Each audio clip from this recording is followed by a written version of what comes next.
Well, you're going to enjoy this. Dana is, of course, a precious metals guy. Known him for a number of years, but really, what he is an economist. Okay, that's really what it is. So, so you all need to check out. He'll tell you where to find his newsletter, which is absolutely epic. And so, while the title is more like precious metals, more about precious metals, it's really about economy and outlook, what the Fed's going to do, when the war is going to end. Dana knows all these things, and so. So that's what we're going to talk about here. Dana, how's it going today? It's going great, Michael. Thanks for having me. It's good to see you again. It's been a while since I've seen you, especially in person, but it's great to see you here. Yeah, it is. It's great. It's great to see you here. So just a big picture here before we get into all this stuff. But really, we're talking about precious metals. We normally typically tend to talk about real estate, right? In general, multifamily, commercial real estate, things of that nature. And today we're talking about something else. Why, in general, should precious metals be at least on the radar of people? And passive investors looking to deploy capital, but also active investors who are trying to raise capital. Why is precious metals an important part of what everybody needs to know? Well, gold and silver are man's oldest form of money and currency, and they're two different things. Money is a store of value. A barrel of oil could be considered money, but it's not practical. While currency is a medium of exchange. And gold and silver were synonymous with both those until the 1930s, when the US went off of the gold standard because uh, Franklin Roosevelt wanted to print more money to stimulate the economy than he could do so easily with gold coins. And then the same thing happened in 1971 after the dollar was backed by gold, and then not backed by gold by Richard Nixon after World War II. So it's a little convoluted. But what gold really has going for it is it has no counterparty risk. It's an asset that has no simultaneously liability to a person on the other side of the transaction to perform. If you're a real estate owner and you have a tenant and your tenant doesn't pay the mortgage, well, then you've got to cover the mortgage. That's counterparty risk. If you are a company that's producing profits and you don't produce profits and you're a stockholder of that company, well, then no profits is counterparty risk for you. But gold doesn't have counterparty risk. It's one of the most oldest and trusted forms of value that the world has known, and it remains that way today. What it really is good for is a savings outside of a dollar that is depreciating. So if you want to save some of your hard-earned money and keep it in a savings account for a extended period of time, gold is good for that. Because on average over the last 15 years, it's moved up in price about 10%, and it's exceeded the inflation rate. And when we go through an inflation period like we've gone through just in the last 4 years, the cumulative rate of inflation is about 25%. I mean, if you do grocery shopping, you know what I'm talking about, right? You're paying the energy bills, you know what I'm talking about, and we all have to do that. Gold has, had a huge year last year, gained about 75% in value, and it's still up about 60% despite going through a correction right now. What it also is an insurance policy against financial uncertainty. So when things really go sideways, gold tends to do well when other investments are not. And right now we're in a situation where there's a lot of uncertainty, inflation's ramping up, oil prices are skyrocketing, and stocks are falling because there's going to be a higher input cost to everything with oil higher for longer. And in that environment, stocks are faltering, but gold is holding up okay. It's being dragged down a bit, but it'll diverge from being deleveraged like other things, which is what's happening right now, and then rebound is what I think will happen. That's what's happened in the past. And what gold also gives you is instant liquidity when you need to raise cash. In 2007, bankers would give dead people loans, right? When the world was red hot. And in 2009, bankers wouldn't give Elon Musk a loan because they tightened their credit standards. But if you had gold and you wanted to, say, buy a distressed property in 2010 or 2011, and you had gold, you could sell it. And during the great financial crisis, between 2008 and 2011, gold more than doubled while most other assets fell 50%. And that's why it's an insurance hedge against uncertainty as well. And that was a very, very good correlation. So those are the benefits of owning gold, but you really want to own it and hold it for a period of time to get the best use out of it. It's not really a trading vehicle per se. Right. So what I'm hearing through there's liquidity is a very strong point. It's a bit of an inflation hedge. It is also a kind of safety where it retains value. And there are a few things that stand out to me in gold. People say it's an inflation hedge, and you know that because back in 1900 you could buy a very, very nice suit with an ounce of gold. Now, up until the 75% run up, I would say about 18 months ago, when it was whatever, $2,000 an ounce, that is also true. You can buy a very nice suit with an ounce of gold, right? Versus, of course, back in the day, I don't know, it cost $20 in absolute dollar terms, and today it's, well, like whatever, 2,000. So it's an example of an inflation hedge. And I studied this, generational wealth in the Middle Ages. How do some of these families survive?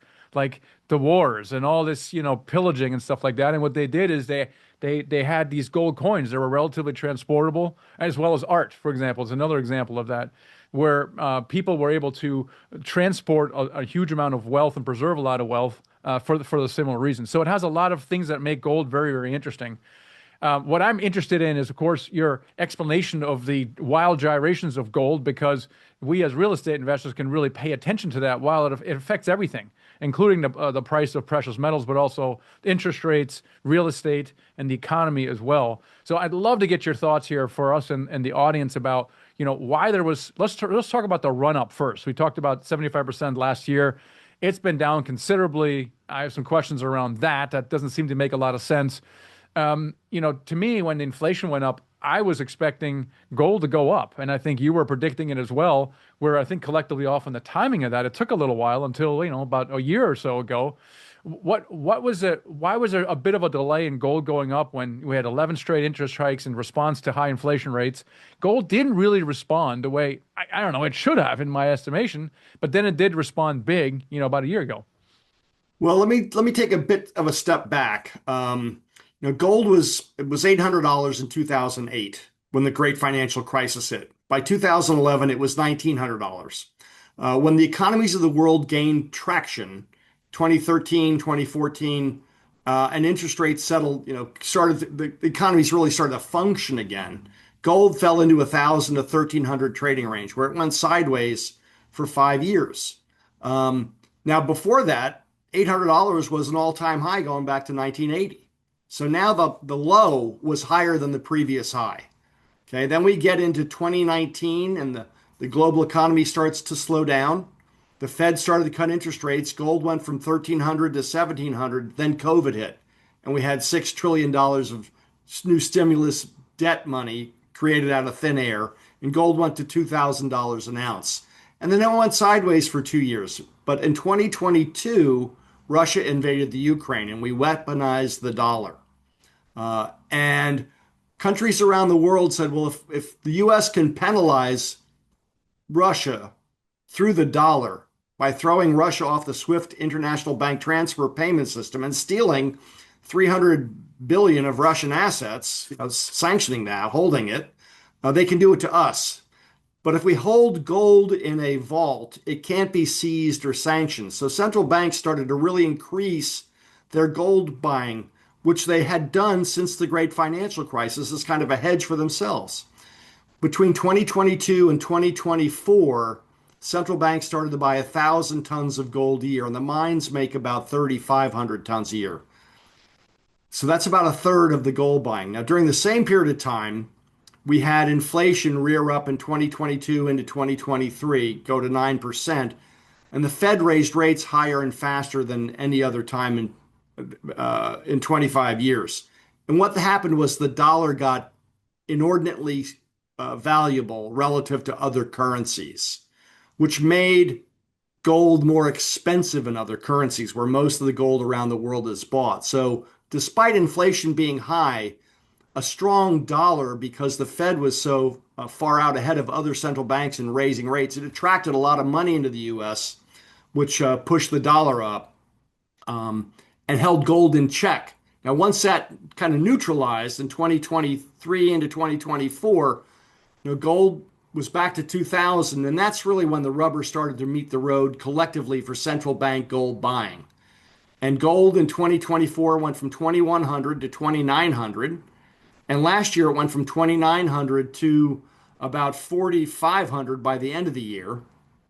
And then it turbocharged into 2026 this year and hit 5,600 in January. It was just a red hot market. And silver went from $45 to $121 in January. It was too much too fast. Speculative froth. I've been doing this for 45 years. I've never heard the mainstream media talk about gold more than they did last year during this hot run. And a lot of it was driven by the fundamentals I've already described, which is central bank buying and the weaponization of the dollar. But last year, President Trump threw a monkey wrench into the global trade order with tariffs. And it caused a lot of uncertainty about what would happen next. Tariffs on, tariffs off, tariffs high, tariffs low. And there was starting to become a growing distrust in the dollar around the world.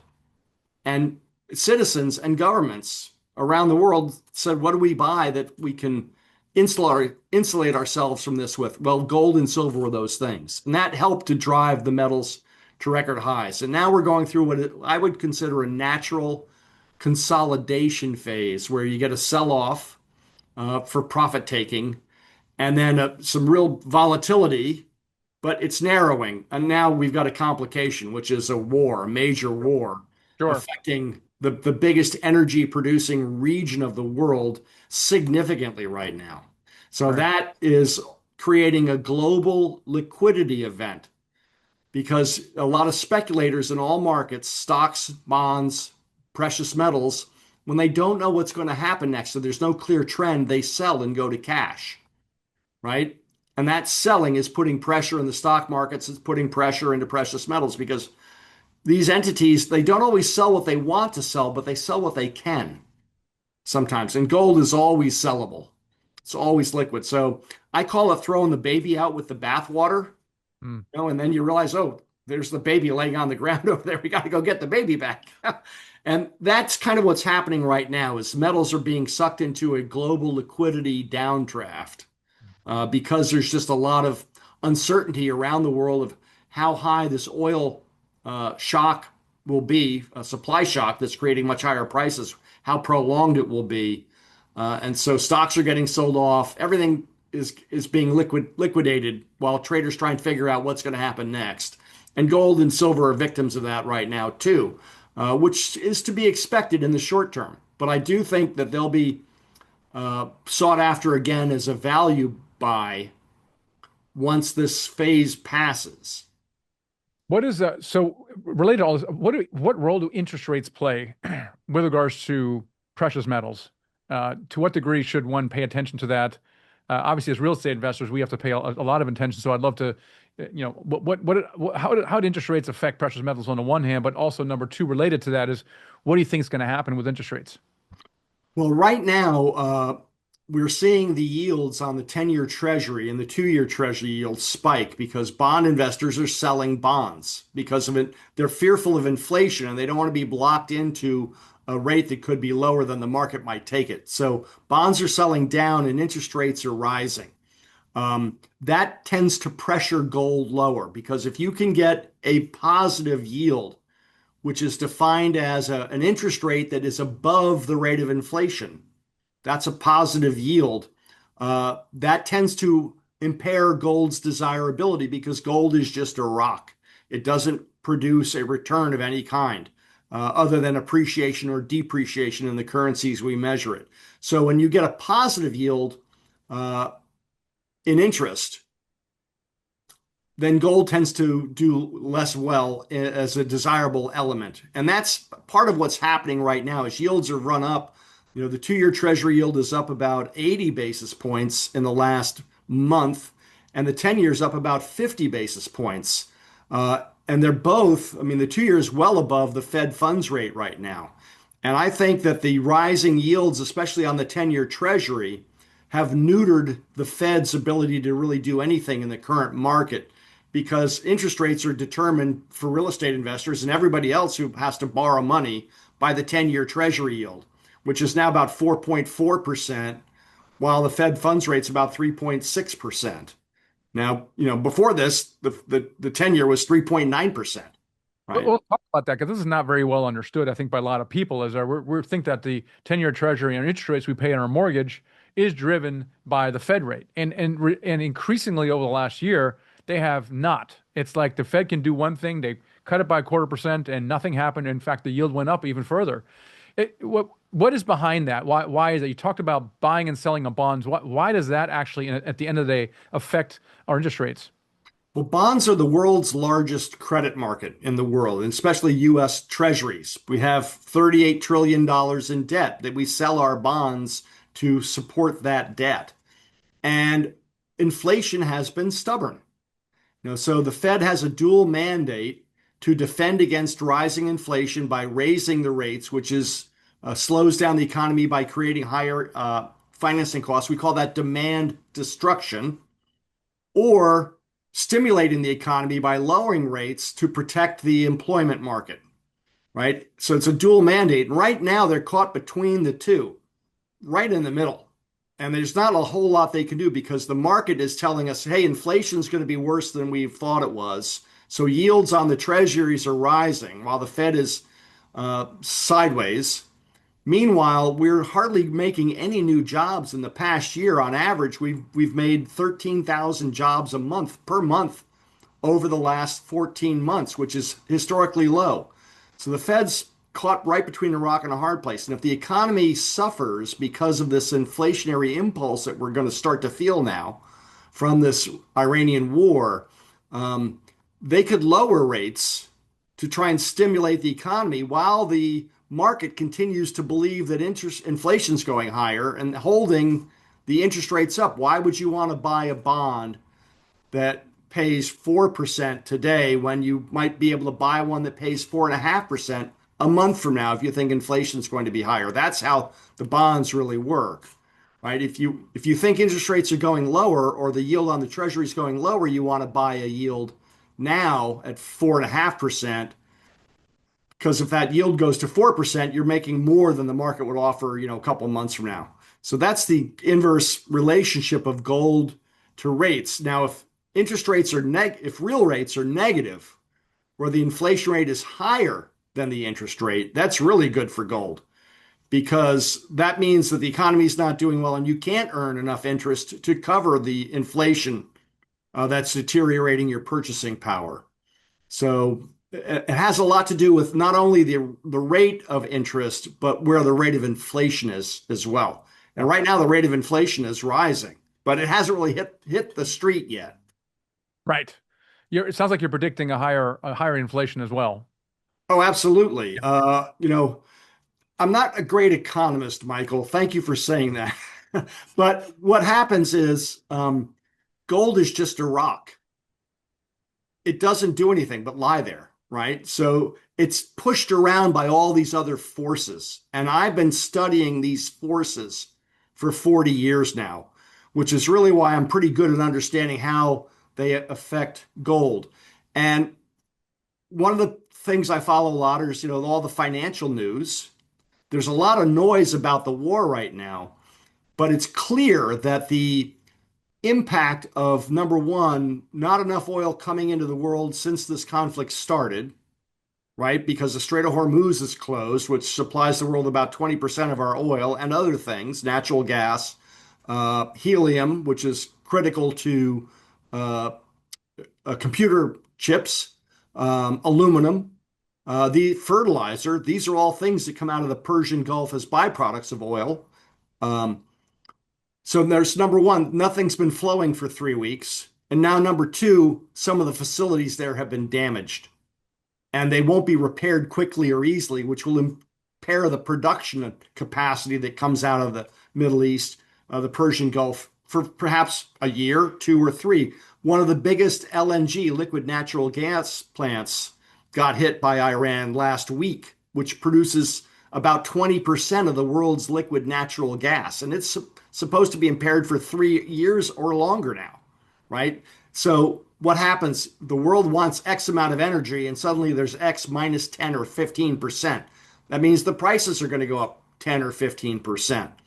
And the higher the refining necessary, the more processing you have to do to the fuel, the higher the cost is going to be. So diesel fuel is over $5 a gallon right now. My car, I like German cars. My car takes high test. It's up $1 a gallon in the last month, right? We're 88, 87, 89 octane is a little less than 91 or 93, which is what I got to put in my car for it to run right. So that's what's going to happen. And they're going to stay higher for longer now because of the impairment. And we don't know how long the conflict is going to last. It could be really good once it's all over if we can eliminate this really nasty regime in Iran. But these things, you never know what the final result is going to be. But in the meantime, one of the analysts that I follow is a woman named Anna Wong. She's on Bloomberg. She's one of their in-house economists. She's a real good economist. And she said we could see the consumer price index up a whole percentage point next month when the data is released because of all of this.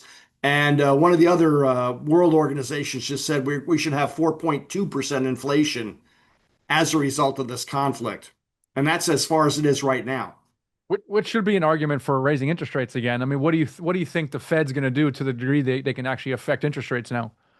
Well, that's why I say the Fed's neutered. With all this going on, how much is a half a point or a quarter point Fed funds rate going to really hurt, or slow down the economy when a higher oil price that's 20% higher is all of a sudden going to slow things down by itself? I mean, what the Fed does really is not going to matter that much for the next couple of months. What I think is going to happen is we are going to get into an economic slowdown, and then the Fed will be forced to lower rates to stimulate economic growth in what could be rising inflation, which might untame inflation proper and make it substantially higher. That could really happen in the second half of this year. We'll see. So we could get lower mortgage rates, in the second half of this year. And that's how I think it'll translate to real estate investors. And I don't know if the economy is going to be doing that well, so there might be some distress sales as well.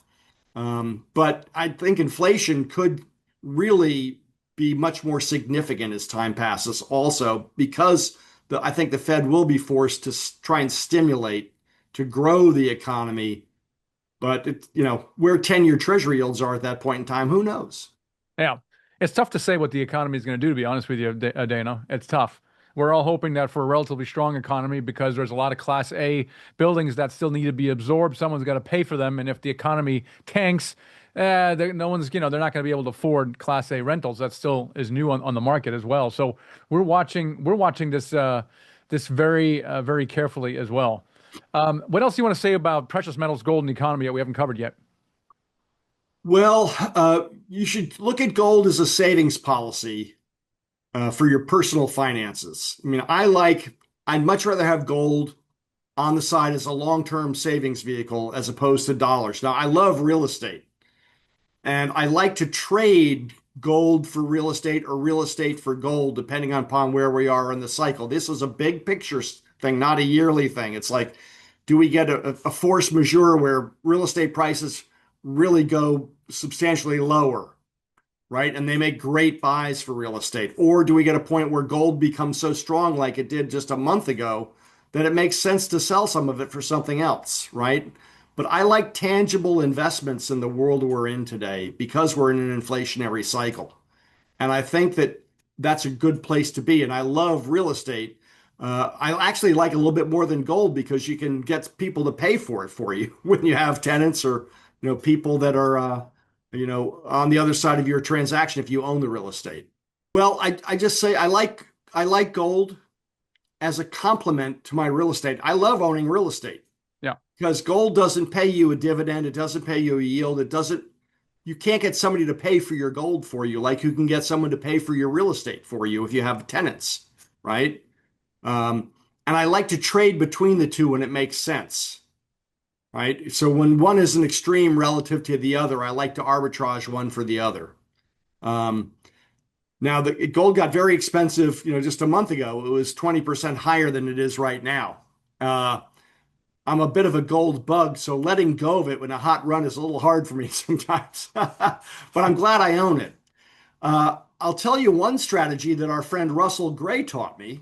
Mm, This makes a lot of sense for real estate investors. He said if you pair gold and debt and real estate, you get a powerful combination. And okay, tell us about that. this worked better when interest rates were lower.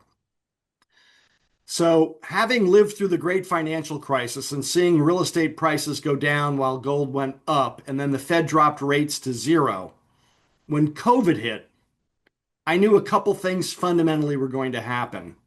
Number one, the Fed was going to lower rates, and they did. That gold would probably go up. So I borrowed money against properties. I took equity out and I bought gold when gold was about $1,800 an ounce. Yeah, so what I did was I bought gold. I mortgaged properties that I had equity in, and I borrowed money with rates at 3.5%, and I bought gold. Now that didn't do much at all for 2 years, but then the real estate prices started to go up, so my value of my real estate went up, and then gold took off, and it's more than doubled since then. And now I've still got a note at 3.5% that I'm paying, but my gold is more than doubled. My property's gone up, 30, 40% since then. And I'm in a much stronger financial position because at some point in time, I can sell about half of the gold that I bought, pay off the note if I want to.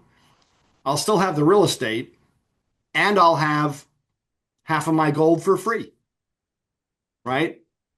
And it's a great way to trade depreciating dollars for appreciating gold if you have equity in a building, right? It's a precious equity is what Russell Gray calls it. Yeah, you're talking about an appreciating asset, a real asset against a depreciating dollar, for example. And I think this is the one thing that I like about real estate as well. It is a hard asset, right? So we saw that when inflation ran up, and with that, rents obviously, like all expenses, went up just as much, and our property values just went through the roof because of that. So inflation is Right. great for real estate, right? And it should have been good for gold as well. It's just a little bit of a delayed response. But typically, both of these asset classes are great inflation hedges. Right. I love real estate it's one of the best inflation hedges anyone can have. Mhm. Seriously. Gold is good, but it's affected by other things like geopolitical events, interest rates, the value of the dollar against other currencies. But the bigger trend for gold is it's been tracking our debt higher as a country. And if you look at our debt as a nation, we had $7 trillion of debt in 2005. We had $17 trillion of debt 10 years later in 2015. And last year, we had $38 trillion of debt 10 years later again. So our debt has more than doubled in each of the last 10 years, which begs the question, what's it going to be at in 2035 or 2036? 70 trillion? We just went over 39 trillion the other day. And now our interest payment on our debt is $1.5 trillion, which is why the Fed can't afford to raise rates too high with the federal funds rate because that means our interest expense is just going to be increased because we're going to pay a higher rate on those notes that we need to continue to supplement our deficit spending, which is why we have debt. We spend more every year by a trillion or two than we take in taxes. And now we're doing it by 3 or 4 trillion a year. All right. So speculate a little bit here. What could happen, or what is likely to happen in your mind when the debt keeps doubling every 10 years? Well, this is a classic recipe for a debt death spiral where you start to have to pay, you start to have to print money just to pay the interest on the debt. And when that happens, the value of your currency just declines sharply because there's no trust in the currency. Now, the dollar is the world's reserve currency. It's not going anywhere anytime soon. Um, it is the most trusted and traded currency in the world, but gold is starting to rival it in some ways as a store of value. The world holds more value in gold today than they do in U.S. Treasuries. So the dollar used to be about 62% of the world's trade. Now it's about 48% of the world's trade. relative to other currencies, and gold is rising as a store of value in comparison to treasuries. So what the world is voting with their feet, and they're saying, you know what? We like having something that's different than the dollar right now because of a couple things. You keep raising your debt. You don't have your finances in order. You're kind of bullying the world right now, with tariffs, which is, a needed thing to level the playing field. I understand President Trump wanting to bring manufacturing back to the US because if you don't make things, it's hard to have an economy that really works. We can't have an economy that's based on taking care of old people, serving meals in restaurants, and creating technology for the rest of the world and have it, be something that really holds value for the next 10 or 20 years. The Chinese have become a manufacturing behemoth.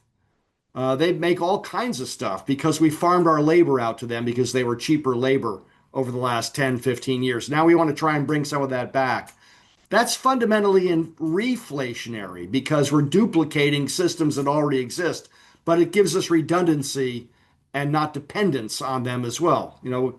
6 months ago, what did China do? They withheld some of the rare earth metal magnets that are required in automobiles, and it stopped the Ford truck plant for a couple of weeks till we negotiated, hey, we can get more of that.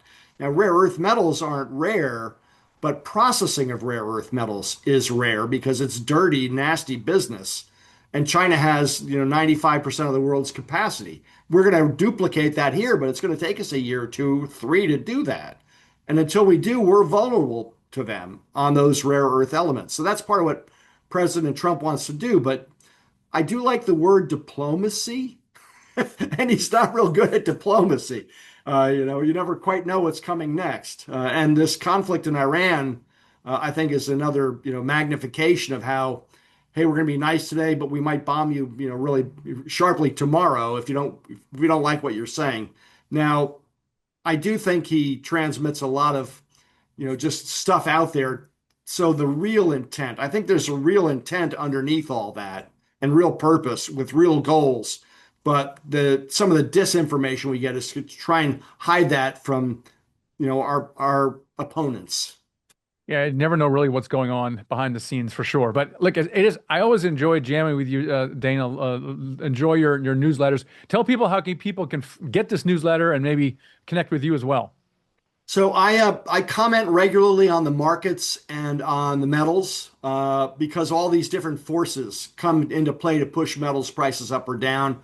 Uh, I'm doing it via my YouTube channel more than not now, American Gold Exchange on YouTube, simply because we used to put out a report on a quarterly basis, but markets happen so fast now. If I can just jump on and tape a video and have it out in a day or two, I can be much more responsive. And even now, I've taped videos the last couple. I like to do them on Fridays when the markets are closed, so I have 2 days to edit them and get them out Monday morning.